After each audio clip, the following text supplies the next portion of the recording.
বেশি কিছু না, আজকের দিনটা আমার কিরকম ভাবে কাটলো সেটাই তোমাদেরকে হালকা করে বলতে চলেছি।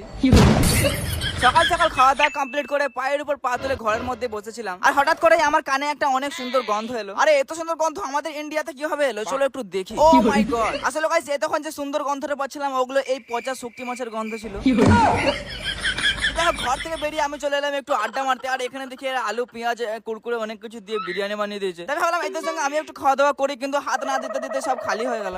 আর ঘরে এসে ভাবলাম গোসল করতে যাবো, তাই সাবানটা নিয়ে নিলাম। এখন তোমরা ভাবছো এটা তো কুরকুরের প্যাকেট, আরে এই যে মানে আসল প্যাকেটটা হারিয়ে গেছে। তো এগুলো বড় কথা না, বড় কথা হচ্ছে আজকে আমার 3 কোটি টাকার কেটিএম টাকে নিয়ে গোসল করতে যাবো, তাই একটা টিস্যু পেপার নিয়ে পরিষ্কার করতে শুরু করলাম। আর এত ধুলো বলে কি বলবো, পরিষ্কার করতে করতে জীবনটা শেষ হয়ে গেল। যাই হোক ফাইনালি আমার কেটিএম স্টার্ট দিয়ে বেরিয়ে পড়লাম। আমার রডে বসিয়ে বেল বাজাবো, আমার রডে বসিয়ে বেল বাজাবো, ও তুই হেলান দিবি আমার সজনী চড়বি আমার হিরো সাই। আজকে গল্পটা এতটুকুই থাক, আমি এখন গা ধুই আর তোমরাও গা ধুয়ে লাও।